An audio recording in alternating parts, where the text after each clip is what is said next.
This episode is brought to you by TaxAct. Don't do your taxes alone. Join TaxAct's National Admin Night.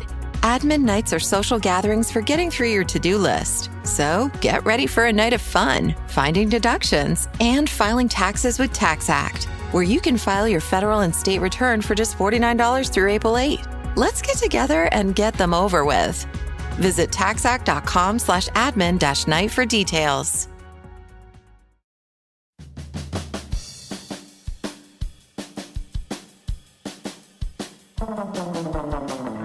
Welcome to The Secret Life of Cookies, where we try to solve the world's problems through the miracle of carbohydrates, one recipe at a time, with host Marissa Rothkopf and her dog, Bosco.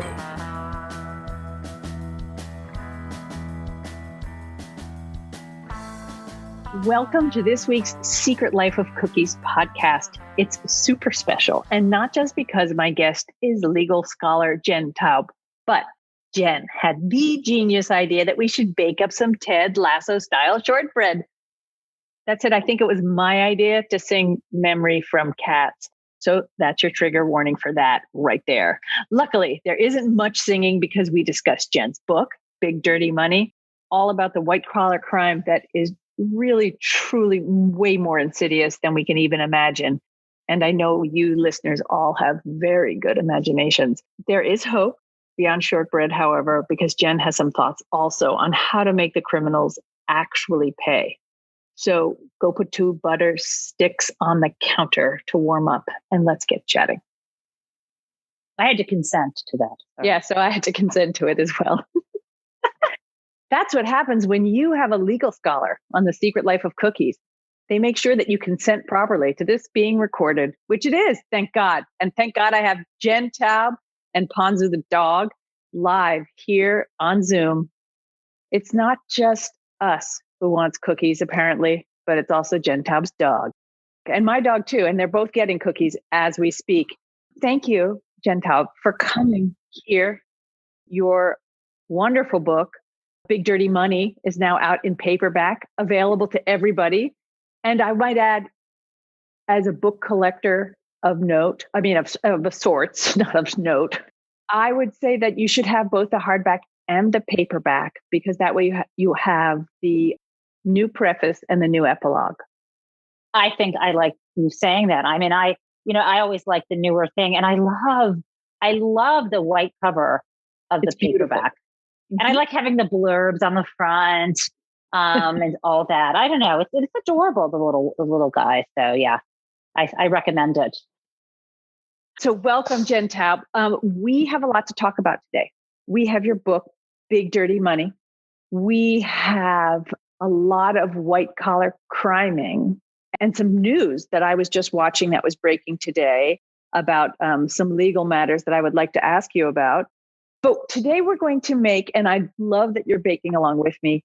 It was all your idea, Ted Lasso's Shortbread. I'm so happy about this. And so many of us are fans of that show, every walk of life, whether you like sports or not. But I have a friend, and I told them, I'm making these Ted Lasso biscuits, the shortbread for The Secret Life of Cookies. And I actually offered to send her a box. I thought she'd say yes, but instead, you know what her response was?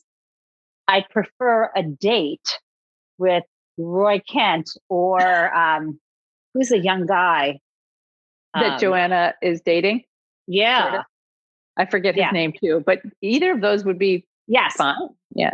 Especially if they brought cookies. I actually refer these cookies to a date with Roy Kent because my husband's really cute and kind of has that kind of gruff Roy Kent attitude. My husband's English, so I don't have to go out of my house for Roy Kent, but Oh, how nice. And does he say the words like football and instead of like football, soccer? And when he wants something, he just goes, oi. No, he doesn't. I've met your husband. He's quite civilized. I don't think he does that. No. Sometimes he doesn't shave, but he just, oi. Only as a joke. So we're going to kick off this podcast by just getting our mixers going. But before we do that, because shortbread is one of the easiest things you can make. You can make it by hand. You can make it with a stand mixer if you're extraordinarily lazy like I am. And it involves 3 basic ingredients: butter, flour, and confectioner sugar. And I said confectioner sugar, and this is a very basic shortbread. We also have some salt. You need the salt to enhance the flavor of those simple ingredients, and that's what it does. And you use confectioner sugar and not regular sugar because confectioner sugar contains cornstarch. And that's what gives it that melty texture. That's so interesting because cornstarch is a really good ingredient to dip tofu in. I know we're not doing anything healthy before you bake it or fry it. But by the way, I have a really important thing to say. I know it's not about the cookies, but it's Roy Kent and Sam. Sam was who she also wanted to date with. So there you go. There you go. Thank you very much. Good. Okay, I'm sorry. So back to the biscuits. I'm sorry. I was trying to pay attention. I just don't usually pay attention when I'm cooking. At some point, I do want to talk about tofu and the great and using cornstarch. I also use a mixture of cornstarch, water, and vodka. Whoa. Which helps it puff because it burns at a higher rate, right? The steam comes out of it faster and it gets it crisper faster. Oh, I need to talk to you about that. That's interesting. Do you put the extra firm tofu in the vodka first, or do you actually mix up the cornstarch with the vodka? I just mix up the cornstarch with water and vodka. Interesting. Yes. And that's courtesy of Kenji Lopez Alt, if people want to go read about tofu. But before we get into the noise of mixing, I do want to say that reading your book made me realize a few things. I'm not a legal scholar like you are. I learned a lot of mine from, well, I'll just say that my greatest inspiration for it when I read your book was thinking, Baby Finster has been playing with the dirty money for too long. And I get that from Bugs Bunny. Who's Baby Finster? Well, if anybody ever watched Looney Tunes would know that Bugs Bunny had a little... I've watched Bugs Bunny. I watched like Down in the Village once in my 20s, like a Bugs Bunny marathon. But who's Baby Finster? He was a little criminal that was in a playpen and he was dressed up. Oh, I love that. Is that kind of like the Baby Boss kind of? Yes, movie? exactly. I'm sure that's where Baby Boss got its inspiration. Anyway, your book is a book where you, one who reads it, the one being me, needed to pace, mumble, need to have like a very patient person sitting next to you. I would almost suggest that you go out into public and read it. So you have someone to talk to about the book, because I kept exclaiming things and would make my 15-year-old son listen as I described just how evil GM was with its faulty ignition switch. Is it true? So I'm curious about this because it turns out for both books that I've written, Other People's Houses about the financial crisis, and then this one, Big Dirty Money, about our current white collar crime spree, people tell me that my writing makes them angry. And in fact, the little blurb on the front from the San Francisco Chronicle says like it's a blood boiler or something like that. So do you begin sentences with, can you believe this? And then tell your son, or like what? Yes. Why do you have to share your anger? Oh, I guess that's what I'm doing to you. But what? It's such a funny thing. If you know me, I think inside injustice, unfairness, hypocrisy, exploitation, abuse of power make me angry, right? Because something my friend Nell Minow talks about her whole career is about standing up to bullies. I don't like people who use power and money and other things to hurt people who are not in a position to defend themselves. It's a kind of what my core is. But, if you see me or know me as a person, I'm not like a bitter, angry person. So maybe it's because I do this writing that I kind of exercise these angry demons. But then what I do is I pass them on to you. And wait, here's the food metaphor. You must have watched the movie or read the book, like Water for Chocolate. Sure. And spoiler alert. Okay, so if you don't want to hear what happens in Water for Chocolate, a film that came out like 30 years ago, this is your time to check out for a second or plug your ears. But one of the things in that film, it's magical realism. And then lead character, whatever emotion she's feeling when she bakes, kind of comes through the food to the people. And at one point, she was very sad, deeply, deeply troubled because the man she loved was marrying her sister. And so as she's baking the wedding cake, all these feelings are coming through. And then when at this lovely, gorgeous wedding, all the guests eat the cake and become violently ill. And it's one of the funniest scenes. Oh, but I hope my cookies are fine. I'm in a good mood. But do you think, so I feel like very sad that I write these books.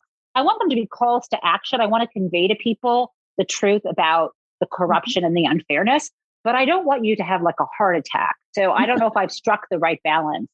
I think you have struck the perfect balance because you in your everyday job get to write books like this and to get to be a lawyer and get to help fight this injustice. For those of us who just sit at home, so much of this has been hidden for so long. Even if it's in the newspaper, it's in the newspaper for a couple weeks. It's not reported with the detail that we think that it should be reported with. And it is gross injustice after gross injustice, and it's affecting the little guy. And nothing makes me angrier, right? And my problem is I'm not getting to do anything about it. So reading your book reminds me that I have to do something about it. You know, doing this, writing these kinds of books reminds me too. I mean, you know, I wonder sometimes, right? Because, you know, there's that expression, if you can't beat them, join them. I say, well, if you can't beat them and you refuse to join them, write about them. There must be something better than that, right? Like I need to take that next step. And I do try to get active in the policy space and make change. It's not enough to raise awareness. You raise awareness to make the change. So hopefully someone will listen, and whether it doesn't seem like the current attorney general is going to structure the Justice Department in such a way to make white collar crime a higher priority, but I hope so. And I hope that we see some serious action on the former occupant of the White House. I don't want to say his name because I don't want to damage the food I'm making, but you know who I'm talking about. My friend Mary's uncle. Yeah. So, yeah. A relative of Mary's.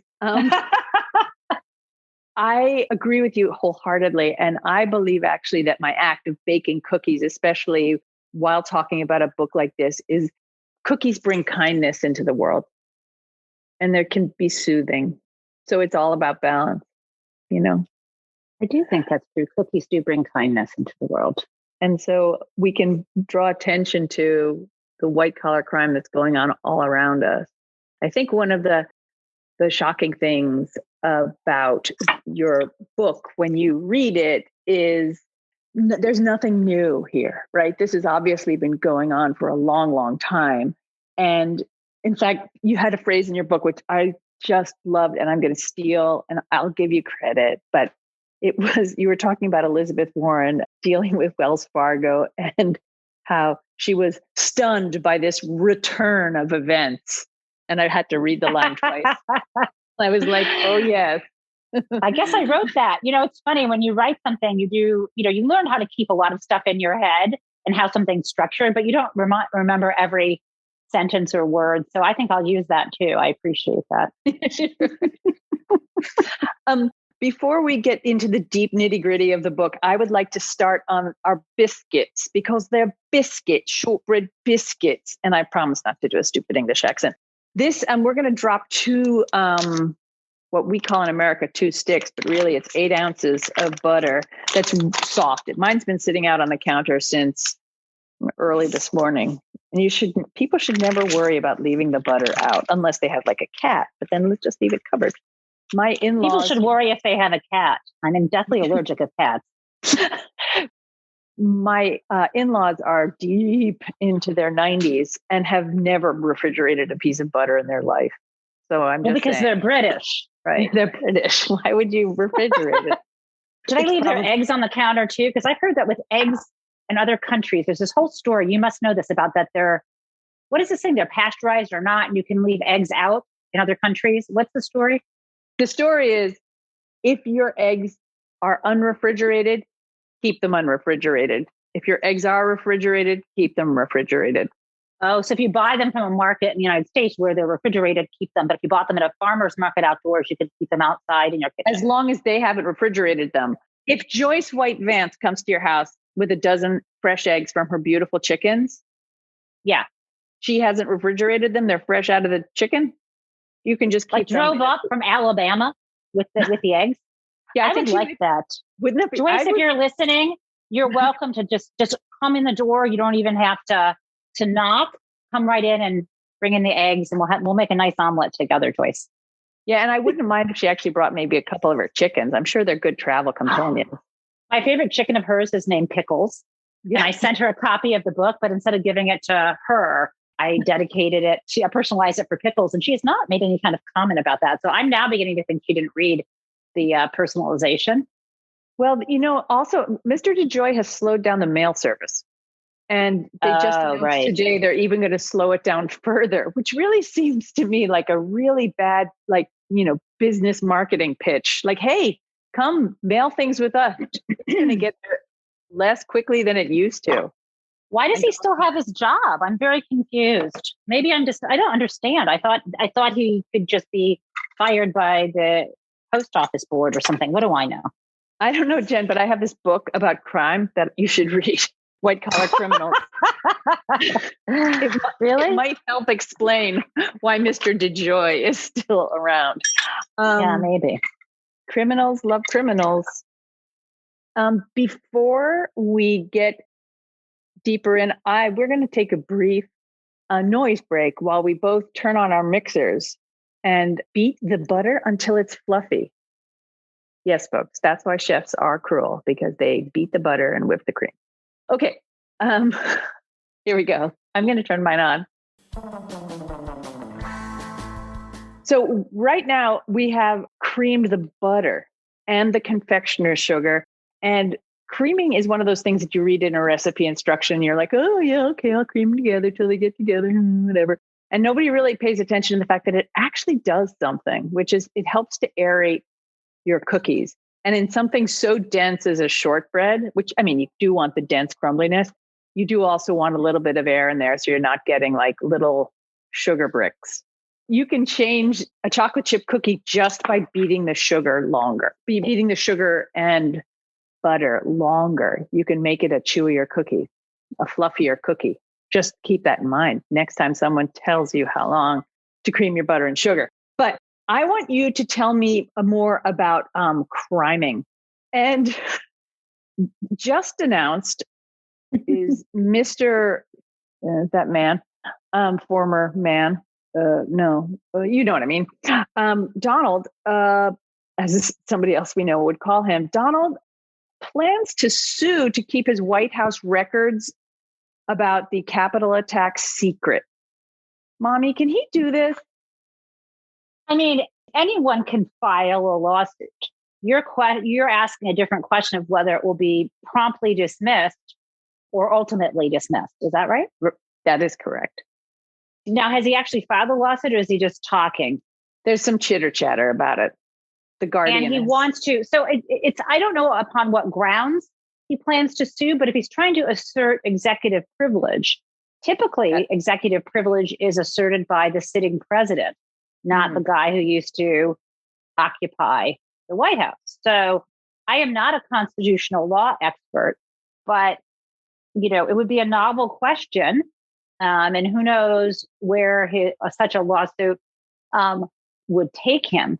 So I'm not surprised that he would say that. Mm-hmm. I don't think he will be successful. My question, though, is how quickly the case will be thrown out if it's brought. Right. It seems to me a classic Trump move. Sorry to have said the name. A classic Trump move, which is, it should be like in Purim where you have noisemakers when you say. We can say Donald. Just call him Donald. It's a classic Donald move, though, to bring some sort of lawsuit that then keeps justice from happening, right? If we could run a Chiron list of all the lawsuits that he has brought, and we still it'd be going for it'd be like a telethon, of Chiron just going and going and going. The thing about him is even lawsuits that he ultimately settles or loses, they always bring some kind of delay, and he can just lie to the people about what went on. And for him, time is always on his side. The longer he delays, the more likely anger will recede, and the greater possibility that he could regain the White House or whatever it is at any point in time. Delay always is in his favor. And also the cost of lawyers, despite, whether they're high quality, low quality, or no quality, is usually pretty low because he doesn't often pay his legal bills. So I'm not seeing the downside for him in, puffing up these ideas and trying to get into court. Whatever humiliation he might suffer is far less than obviously what these documents contain. Correct. And as a narcissist, he would never feel any sort of shame, right? That he doesn't get injured by that. Yeah, I mean, I'm not a psychologist, but yeah, maybe it's the opposite. Maybe, he needs his narcissistic supply. And so any little slight toward him freaks him the F out and he flies into a rage. But it's not really, it's not the kind of humiliation that makes him crawl under the covers and not move, right? It's the kind that makes him start punching wildly at the air. And then you have to apparently play Memory from Cats for him, and he calms right down. That's what I missed that story. I was working, and what was that? Can you tell me what you heard? Because I saw something on Twitter, and I'm like, I don't have time for this rabbit hole. The book that Allison Gill reminds everyone not to buy by Stephanie Grisham. By Stephanie Grisham. She said, I'm going to tell you what's in the book. Don't buy it. Please don't buy it. I don't have to buy it if you can tell me, if you and Allison can. Okay. No, but apparently, some of his handlers would play songs to help calm him. Like music soothes the savage breast sort of thing. Or a baby.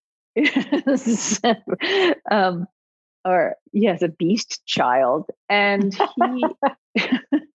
he Memory was one such song that appealed to him. So apparently there are people out there who really like the song Memory. When I was in a middle school chorus, we sang that song, and so now it's playing in my mind, and I do not want to break into song, but the lyrics are in my head.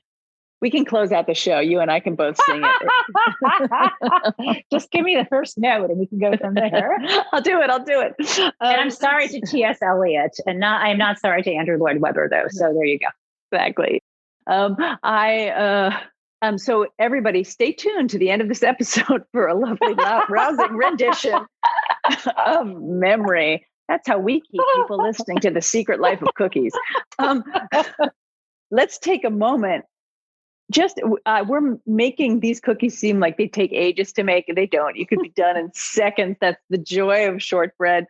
You could also do this all by hand. We're going to take a moment and we're going to add, we're going to sift our flour.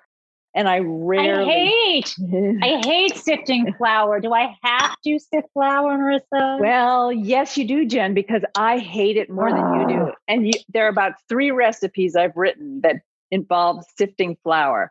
And in this case, you want to, because remember I was talking about lightening things and making things airy.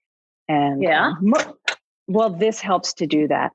And it's so fast. You can be so fast. I don't even use a sifter. And I'm sitting here. I got my little mesh bowl. And my older daughter, Emily, is always telling me you have to sift flour. And I feel like it. Okay, I'm going to try. I'm going to come over here the other side because I've got so I'm trying to, with this little thing, sift the flour. I didn't tell you the secret of sifting flour, which is to take a piece of parchment or aluminum foil and to fold it in half and then unfold it again. So basically you have a crease down the middle. You know what my secret? Honey. My secret is just to have my back to you so you can't see that I dumped the flour in without sifting it. Hey, wait a sec. Wait, but you, what? See, I'll try. I'll try to sift the second one, but it's not going to be, the cookies won't be bad. This is how criminals get started. It's just small little things that they get away with. I just sifted the flour. Look. Okay. Hello. Yeah. Terrific. Great job. Oh, anyway. What are you doing? Oh, what did you just do? I missed the parchment paper. I should have watched you. You should have watched, but you fold the parchment paper in half. That's the rattling sound people who are listening to this at home get. And you, with this crease, once you've sifted the flour over it, you fold it up slightly and it holds the sides together. And then you gently dump it into your bowl so you don't get it all over the kitchen, just mostly in the bowl. That wire thing, I need a real sifter because that wire thing is too small. Hold on, I'm putting some stuff back. And I also say that I want your listeners to know that don't let perfect be the enemy of good enough. That is my flour. I think that's definitely my motto, which is you wouldn't think that someone who develops recipes or can be all fancy with the cooking would be, but I really believe that everyone should cook and they should just stop stressing about it and just so they're going to be dense shortbread cookies and no one in my family who eats them is going to tell me I should have sifted the flour, except Emily, who's off at her senior year in college, who doesn't know. And I'm not going to tell her to listen to the podcast, but sometimes her friends tell her when I do things, and then she'll find out. Sorry, Emily. Okay. Can I turn this on now or no? Oh, we're still talking. Let's turn it on. And while we're doing this, folks at home, I'm also going to encourage Jen to butter her 8x8-inch or 9x9-inch square pan. Okay. Okay. I'll accept that. Here we go. Midnight, not a sound from the pain. Let's not do this.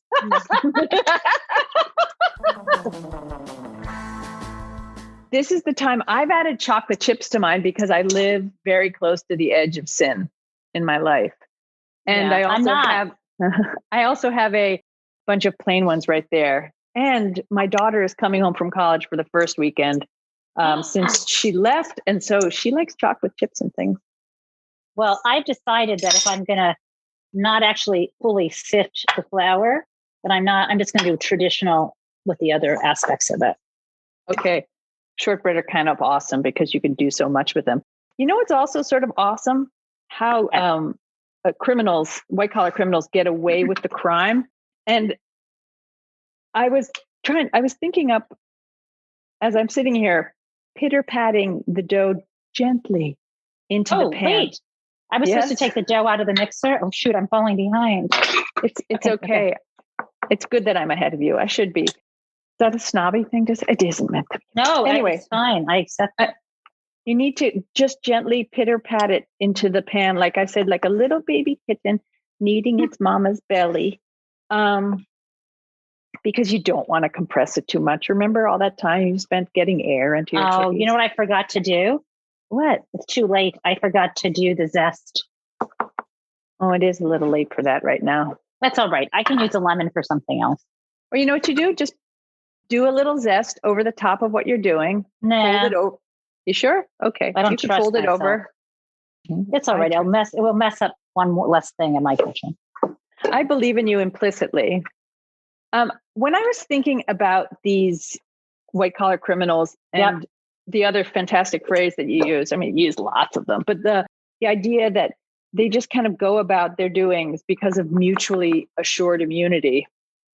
I was thinking about, like, to me, I just imagine these guys as prep school boys, you know, and it's as if, like, you know, they get caught for selling pot to their friends. They go before the headmaster. The headmaster says, "Young man, that's a very terrible thing to do. I shall have to call your parents."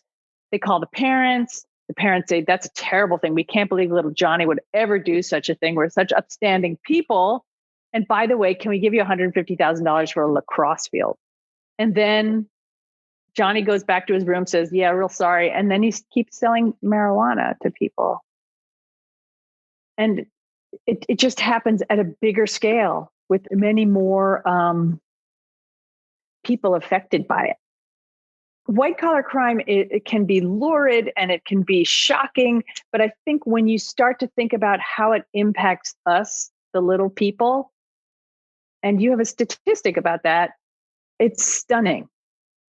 You know, what's interesting too is, you know, when you think about it though, I'm not, you know, you think, okay, the prep school kids do either get caught drinking in their dorm room or, you know, smoking pot or dealing some, I mean, handling it. You know, sometimes I get kicked out of school, right? Sometimes someone makes a donation, but I'm not so sure.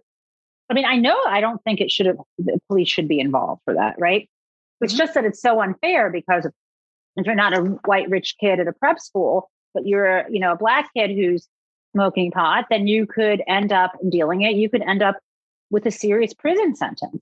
And, you know, it's that disparity that's a problem. Even in this country, we've got the former Speaker of the House, like on the board of a cannabis company. Well, marijuana is still illegal in many states, and people still have these records that have not been expunged. For some things, you know, this sort of mutually assured immunity where people don't tell on each other or rat on each other for minor things and protect their own or handle things privately. You know, why can't that be done in other communities, not just for the wealthy? And then when you get to stuff that's really harmful, like you said, with some of the statistics about white collar crime not being this victimless crime, you know, whether it's fraud whether it's covering up faulty ignition switches, whether it's criminally, selling. And I say criminally because there have been 2 felony cases selling, Purdue Pharma and the Sackler family, making billions of dollars off on, illegal sales or illegal advertising of highly, highly addictive opioids. There are real people, real harms. Families get hurt. When you get addicted to opioids, if you're not wealthy, there's no guaranteed rehab. There's not, and we can just think about the different ways people's lives play out. So some of it has to do, it has to do with, I could quote F. Scott Fitzgerald about people, the wealthy are very careless and they protect their own. And at the end of the day, try to stay out of their way because they wreak havoc. Now, here we are cooking, and it would be a mistake for us to forget about Martha Stewart, who actually was convicted for obstruction of justice and lying to the government. She was not convicted for insider trading, though she was investigated for it. And she did her time. I think she knit some ponchos in prison. Am I right? I can't remember what she knitted. Yeah. And she helped people. She taught people. Or crocheted. Was it crocheted? Probably crocheted. There's a difference. At any rate. And she's rehabilitated herself, right? It's not so easy to rehabilitate yourself if you're not Martha Stewart. No, if you're a kid who is thrown in jail for a minor, as Jen licks her fingers, for a minor. I'm washing my hands now. I decided not to lick all the dough off of it. But go ahead. But if you're a kid who ends up in prison because you sold some marijuana, because you needed to make some money, and that's the way you saw to make money, yes, it's not the thing you're supposed to do, but yes, this really is going to turn your life upside down unless you have the things in place to help people who have gone to jail, who've been to jail. But jail never ends up being a deterrent for white collar criminals, it seems, because they don't usually end up going. And if they do, they end up going to what do they call it? Club Fed. Yeah. These are places that are not, they're not comfortable places, and no one likes to lose their liberty, but it's not like Rikers Island where people are going. Right. Can I ask you a question? I know you want to talk about my book, but I already wrote and read my book, and I want to talk to you for a second about this part of the recipe that you sent me that says, using a sharp knife, score the dough into even pieces. And just now you told me this thing, I can't cut this into 30 pieces. You said 30? I did, but I originally used a ruler. And if you use a ruler and measure across, how big is your pan? 8 inches or 9 inches? 8 by 8. 8 by 8. Okay. Mine is 8 by 8 as well. Now you could you could score it every inch. How about I go down the middle? I think that I should go down the middle first.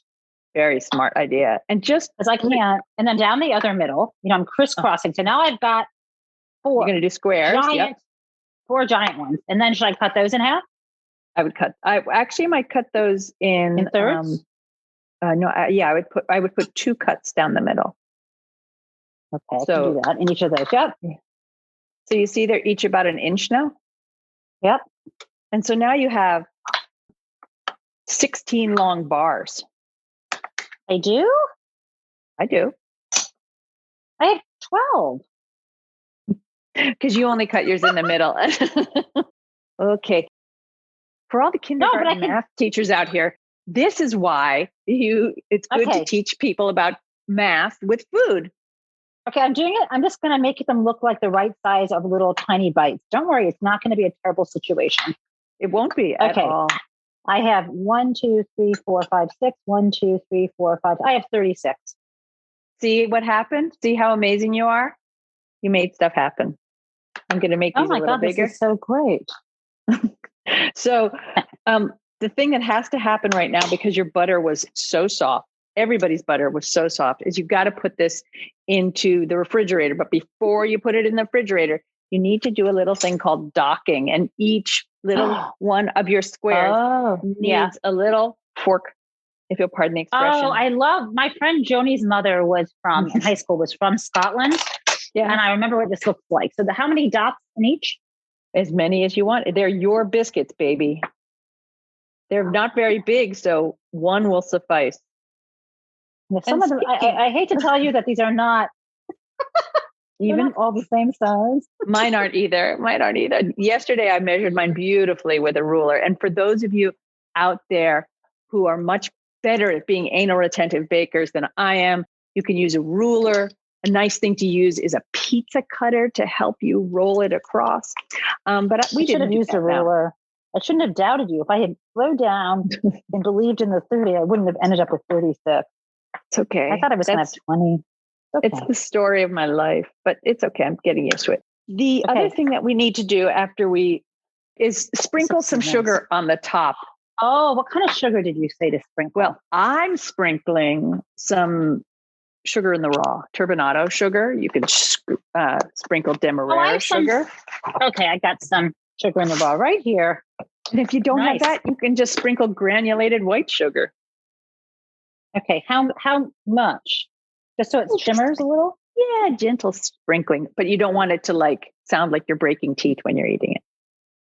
Yeah, my dentist does not like that. She's fabulous. Her name is Corinna Wall, and she juggles. And I videotaped her juggling the other day. Can she juggle teeth, like small things? No, just she and her father, who started the practice, juggled, and they hired this other dentist. And they only found out after he joined them that he juggles too, which is kind of incredible. That is an amazing story, and can either make you think that your dentist used to be a creepy clown, which many dentists I think might have been, or no, I love my dentist. I've always loved my dentists, but it could. I love them. I love them. I love the Wall Dentistry in Northampton, Massachusetts. In the beautiful Pioneer Valley of Western Massachusetts. I should fridge this? Yeah, frigidate it. Okay. As we say in my house, for about 30 minutes, just to let it harden. Okay. I would like to finish talking about creepy dentists, because there is I think we have the creepiest dentist on the planet right near me here in Clifton, New Jersey, which is near me. And every year he puts on this incredible display of mannequins and makes like a haunted village in his yard. And so he has mannequins that he usually dresses in bikini outfits. And if you type into your computer, Clifton, New Jersey dentist Halloween, you will get pictures of his front yard. It's been on the news. Does he have a thriving dental practice or not really? I mean, this sounds Let me really ask, creepy. Would you go to a dentist who had a gurney with a patient, with a bloodied, mannequin of a patient on his front lawn? I wouldn't, but he obviously has some clients still or some patients. Or maybe he doesn't. Yeah, he has to have something to pay for all the new things he buys every year. Let me ask you one thing about your book. One more thing about your book, which is one of the new things you added to your book. Did I mention you all should buy it? Is you have a 6-step plan for the future, so that it's not just a question of me reading this book and gnashing my teeth and saying we're all for shit. The world's a terrible place, which we can still say while reading the book. But you offer some advice. You said gnashing your teeth, but I thought you said ganache, which is a delicious thing to include. I prefer to ganache my teeth. Let me just say. Next week, that should be the name of my other podcast, Ganashing My Teeth About World Affairs with Marissa Roadcup. Yeah. I do have these, 6 ideas, and one good thing is that one of them, between the time the book was published initially in October of 2020, and now one of them actually has partially gone into effect, which is really wonderful. Which is? It has to do with getting the true owners of shell companies that are usually used for money laundering and other illicit activities to require them, any what's considered kind of a shell company, I'll help explain that, now has to disclose their beneficial owners to the Treasury Department, to the FinCEN division, which is a financial enforcement network division, financial crimes enforcement network, part of the Treasury Department. And so this is a big deal, and it's going to, for companies that are not exempt from this requirement, you have to do this. And so what the exemptions are obvious ones. If you're a big publicly traded company, your Exxon is not going to need to provide the list of its beneficial owners. It's not a shell company. Mm-hmm. You can find Exxon if they're doing something unlawful in theory that can be investigated. But we're talking about the kind of company that, and it doesn't apply to banks. It doesn't apply to entities that have huge, are highly regulated. But it does apply to, in particular, if you have an entity that you have a corporation or a limited liability company that's organized under one of the states in the United States. And just so you know, you may not realize this, but in America, if you want to start a corporation or a limited liability company, you have to go to the Secretary of State's office where you incorporate or establish it and create and file the articles of incorporation or the certificate of incorporation, depending on the state. So in the United States, every corporation, whether it's a holding company or any of the subsidiaries under it, or just you start up an LLC with some friends to do something, you have to, if you want to get the protection of limited liability, you have to create the company under one of the state's laws. If you don't do that, you could end up being a partnership. And that's bad because the benefits of limited liability mean that if your company goes bust or there has a big problem and it has all these debts it has to pay, when you have a limited liability entity of some sort, that means the people that the business owes money can't come after you personally and take your house away and your cookies away and your cat and all that. Anyway, so this is a background. So if you are one of those, if you're a company established under one of the 50 states here, or you're a company from abroad licensed to do business in America, if your company has fewer than 20 employees and brings in less than $5 million a year, and I think there's a couple other things, you have to disclose to this FinCEN who the beneficial owners are, meaning who are the real humans behind this. Because believe it or not, when you start a corporation or a limited liability company, you don't have to, when you file it, like I could look up a company, any company online, but they don't have to say who actually are the real owners. And so this is a pretty big change that's coming into effect. The only downside I see is, we don't know how these exemptions are going to work out. Non-compliance is going to be a big issue. But I think the other problem is the public doesn't see it, right? It's just FinCEN. And as you might have remembered, about a year ago, there was that big leak, the so-called FinCEN files leak, where it was meant, I think someone's now being prosecuted for leaking it. But this was the FinCEN files, which a number of news organizations across the US and globe had these files, looked through them, and they really talk about the ways in which FinCEN itself, the US Department of Treasury, is kind of sitting on information. They don't necessarily do enough with it, right? So to me, the limit here is how much time does FinCEN have to really comb through these things? They already get information. Right now, FinCEN is already getting information from, connected to banks. If banks file these, bank has to, whenever a cash transaction of 10,000 or more, they have to file something. Banks, if they see suspicious activity, have to file a report. FinCEN has all these data. What are they doing with it? Or when a giant bank, I know they're exempt from this, but when a giant bank, the banks aren't exempt from the filings I'm talking about, just the new stuff. But when a giant bank like HSBC or other banks continually get in trouble for money laundering, they never lose their charters. The top executives never seem to have any consequences. So on the one hand, I do believe that sunlight is the best disinfectant, but I believe prison time is the best deterrent. I'm building on Brandeis there. Did you see me mix that in? Kind of like really good. I like that. Yeah. Thanks. I've never said that before, so you can use that too. Totally. Louis Brandeis would be very proud of you. Would like the update, I think. Yeah. I think he'd like the cookies too. I'm sure he would. I just think I imagine him a very sort of avuncular guy. I don't know why. That's the question that I have and had throughout the book and be talked about, which is, will this ever stop? I understand that you have there's a 6-step plan that will help us in the future. But for right now, and I think the banks are the best example of this, can you briefly update the folks at home about what happened with Wells Fargo during COVID?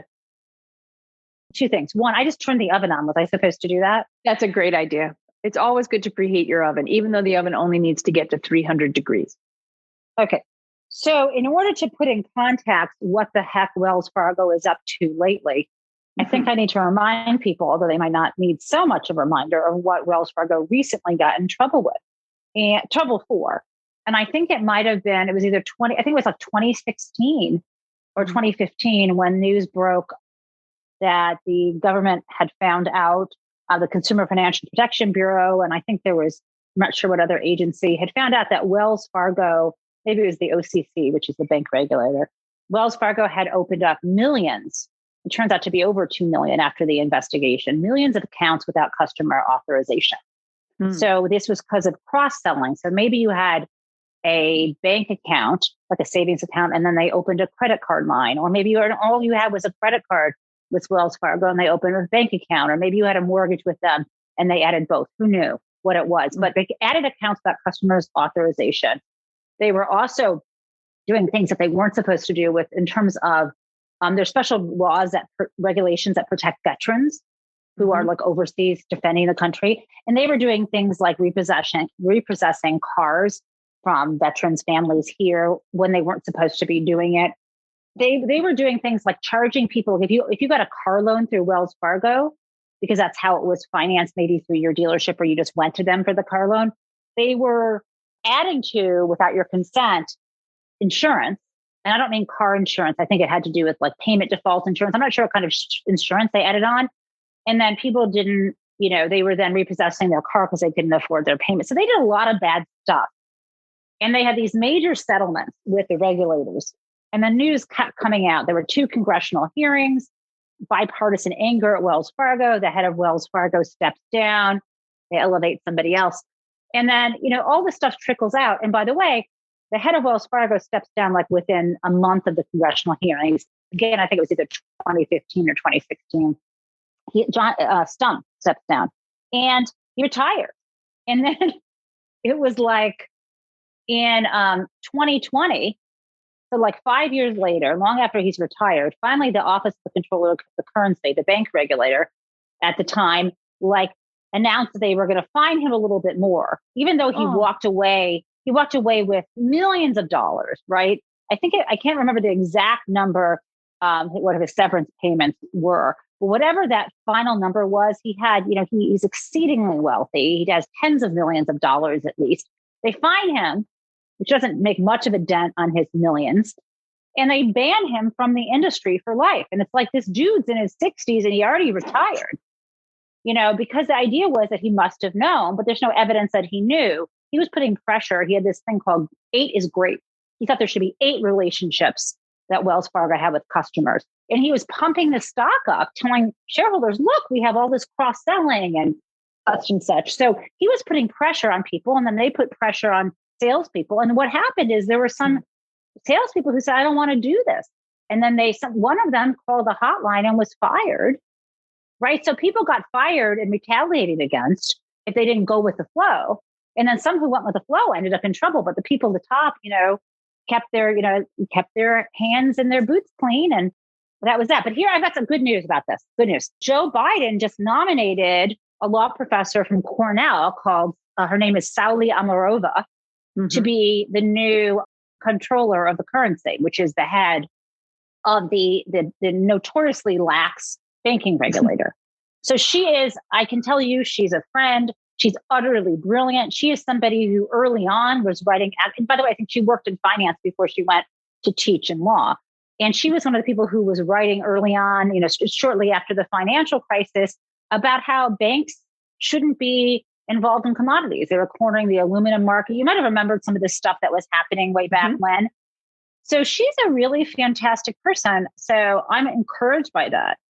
So that's good. I'm not sure that the Department of Justice, that's a separate issue. Most of the regulators don't have any criminal authority, just the Department of Justice does. So they can, but anyway, I see Joe Biden getting it in terms of the financial regulators who he's putting in place at the SEC, who he's nominated to the Commodity Futures Trading Commission, this nomination at the OCC. I'm happy about that. I hope that wasn't too much in the weeds. No, I think we didn't get to, shoot. You want to get to what Wells Fargo did. Okay. So I gave it way too long of a background. This is what's unbelievable, what they did. So you would think that after Wells Fargo got in so much trouble, opening accounts without customer authorization, you would think that like on everybody's screensaver at work, there would have been something that said, do not, look in all caps, do not open account for customer without their consent, right? That would be like, do not do anything without customer consent. Oh no, what they did is, so like, you might remember, because we're still in a pandemic, but at the beginning of the pandemic in which we are in, I don't remember much from them, but okay. The numbers in March and April in terms of job loss. I mean, this country had this near lockdown. People were, restaurants closed. They're barely reopened. So retail, it was like the greatest number of, the unemployment numbers just shot up, right? Or the employment rate shot down, however you want to look at it. And so there was a real question, a real fear that people were going to lose their homes, be evicted. And so the good news is this time around, unlike the 2008 financial crisis, there was some stuff put in place to make sure that wouldn't happen.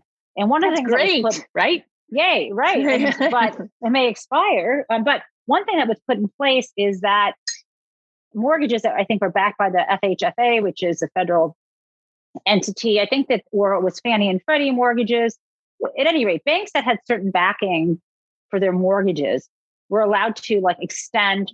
They were going to say, you know what, we're not going to make you make a mortgage payment. If you call us and you say, I don't have a job, I'm freaked out because of COVID, everyone's dying, all these things that are really happening at the time, you could have put a pause on your mortgage payment and just deal, and then pick up when you needed to. Wonderful idea. Except you would say, well, what's in it for, why would a mortgage servicer like Wells Fargo do that? Because there was a little sweetener, they would give money, you could get money from the government if you, whether it was $100 or $200, if you did that. So people at Wells Fargo, employees, if I called up just to say, when is my payment due? Or I called up about a question, even if I didn't ask to put my mortgage on pause, they were putting people's mortgages on pause. This is why people mumble and shout when they read your book. Wait, but this is what's crazy. So you might say no harm, no foul, but you would be wrong. Because imagine this. Let's say you had your monthly payment deducted from your bank account. And it wasn't, not everyone is checking every month to see what's coming out. So you might not notice. And here was the problem. There were people who were in the middle of trying to refinance their house. And now all of a sudden on their credit report, it's showing up that they're not making mortgage payment.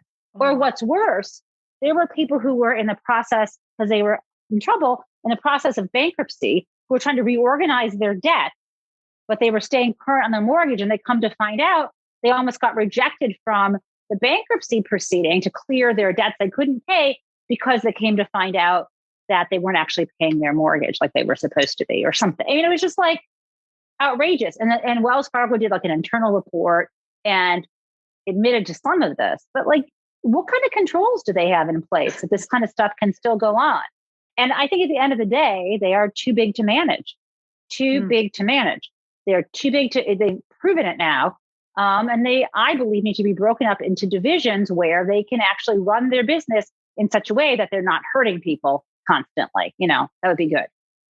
One of the things, from my vindictive point of view, is that they need to be much more clear in the wrongdoing with people about the wrongdoings that they have wrong done, which is, it seems to me that, maybe how many people actually listen to the news? How many people actually watch the news? It's not that many people, right? So a lot of people who are Wells Fargo customers, they wouldn't have really heard about this. Did Wells Fargo have to send out a statement with their, monthly bank statements that, I'm sorry, we did something? No one really gets those naughty? anymore. You often get sometimes you're accidentally signed. You click through something and now suddenly you're paperless and you're not getting bills, right? Exactly. Why? But if I very quickly can get a pop-up on my screen that says, when I, tune into Wells Fargo on my computer, will you accept cookies? Why shouldn't they have to do something on my ATM screen when I take out money from my Wells Fargo account that says, we did something really bad. We took advantage of our customers and really Well, what's complicated though is, I'll tell you what, you don't want to, here's the thing with banking. I mean, when customers lose confidence in a bank, if they pull out their deposits and there's a run on the bank, that will be paid for by the FDIC's deposit insurance fund, which only has so much money in it. And so if that runs out, then Treasury has to pay for it. We don't want to create a run on a bank. All right. That's not good. But I do But think you also don't want people, I think the board of directors, whoever's there, like someone's asleep at the switch, and not just one person. And at some point, I have to say, maybe they're not asleep at the switch. Maybe they're really caffeinated at the switch. That's what I was just going to say. I'm like, no one is sleeping at the switch. There are people who are like twitching like hamsters on cold brew in the offices. How going, much cold brew have you had today? I've had lots of cold brew. It's apparently National Coffee Day, and I celebrated with a lot of cold brew. It's National Coffee Day. That's right. Because I saw Essie Cup on Twitter wearing like a whole. Did you see this outfit she had on? It was like a whole Dunkin' Donuts, like a white tracksuit, but it had like orange and pink. And I actually expanded the photo because I was like, "This is so cool! Like, how come I don't have a Dunkin' Donuts tracksuit?" But then I realized because I'm not Essie Cup, so that's fine. That's also true. I mean, you do live in Massachusetts, the home of Dunkin' Donuts. This is true. How do you do your coffee? Oh, well, it's a good question. A long time ago, I was the gadget lust editor for Newsweek magazine and used to review all sorts of kitchen gadgets. A job I'm hoping to do again soon, not for Newsweek. But one of the things I reviewed was the AeroPress coffee maker. And it is the most basic, most wonderful coffee maker and makes beautiful, non-bitter, non-oily, non-acidic coffee. And I love it. Ooh. And I often use La Colombe in it, but I went to Costco and spent money. And at Costco, they had two giant bottles of, no, but they were like plastic carafes of La Colombe cold brew. I can say to you is it has been a very efficient week for me. Well, I have a question. Is it sweetened or do you sweeten it yourself? Or in other words, I don't like something that has sugar in it. Like I don't want that. This is pure stuff, man. For the people at home who are wondering just how obsessive Jen and I are about making Ted Lasso shortbread, I think it's unfortunate that this is a podcast because we actually both independently of each other, but just an indication of how nutso we are, ordered pink bakery boxes. And you too can order pink bakery boxes so you can deliver your shortbread to your friends or store them on your counter, just like Ted Lasso. I have to say I was a little disappointed in the pink bakery boxes that I bought because they should be candy boxes. This is a little bigger than I wanted. Yeah. And I think that has to do with British versus American. I had a long think about this because that's the kind of stupid stuff I think about. But yes, a candy box would do a fine job. This is a little bit too much of a serving for some bad people. For some. Not for the bold, though. No. Should I be getting wax paper? Oh, wait. For what? Oh, shoot. I only have parchment paper, not wax paper. What do you need wax paper for? For putting it in the box. Doesn't he wrap it up in wax paper? He might, but I want you to use parchment because it's much better. It's prettier. Oh, maybe. Okay, I got parchment. I'm just getting it ready for when we're all set with this. Okay. Okay. The truth be told, Jen, I think we must call this podcast to a close for now. And we will have to post our beautiful, beautiful biscuits, I tell you, online. Because these shortbread do one thing that I mentioned to you in the recipe, and we'll post the recipe online. But shortbread, like all of us wish to, get better with age, which also makes them one of my favorite cookies. They bake for about 45 to 50 minutes, depending on your oven. And everyone should know that Jen was using a glass dish, and glass dishes tend to cook a little bit faster. And dark dishes also, I'm using a very dark dish as opposed to a nice silvery dish, also take a little longer. So the only trick with shortbread is making sure that you don't under or overcook them. And since you want them to be a sort of light golden color, that can be a little tricky. But you know what? You look for a nice light golden color and a little tiny, tiny, tiny bit of color at the edge. But Jen Taub, it has been a true pleasure. We could make this podcast last forever and ever. We should do a live TV show that's all just us cooking and talking about criming. Thank you very much for being here today and for sharing your book with us And wait, can I stop you? I know you want to end the show, but you know what our podcast could be called? what? Cooking the Books. Oh, I like it, right? okay, folks. Who should we talk to? That's our friend Mary. She knows everything. She knows everything. Oh my gosh, Allison Gill, if you're listening, Cooking the Books could be coming your way. Cooking and criming. Beautiful. I think on that note, there's one other note we could end on, What?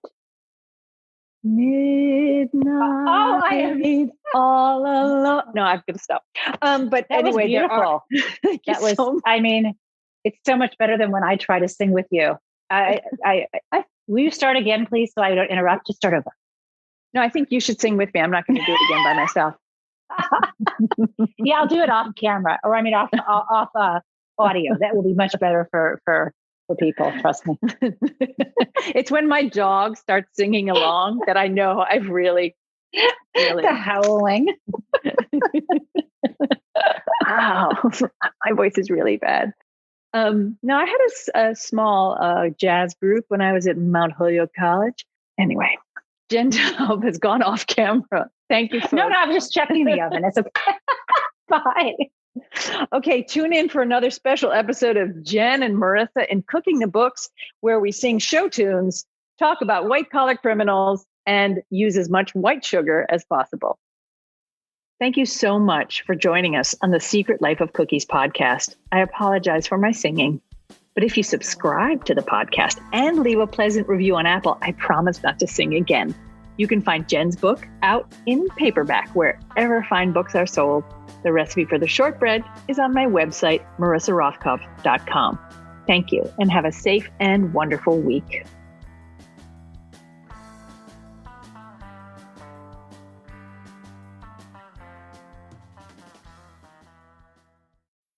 This episode is brought to you by Athletic Brewing Company. No matter how you do game day, on the couch, in the crowd, or manning the snack table, Athletic Brewing fits right in. With a full lineup of non-alcoholic beer styles, you can enjoy bold flavors all game long. No hangovers, no buzz, no subbing out for water in the second half. Stock the fridge for tip-off with a variety of non-alcoholic craft styles available at your local grocery store or online at athleticbrewing.com. Near beer, fit for all times.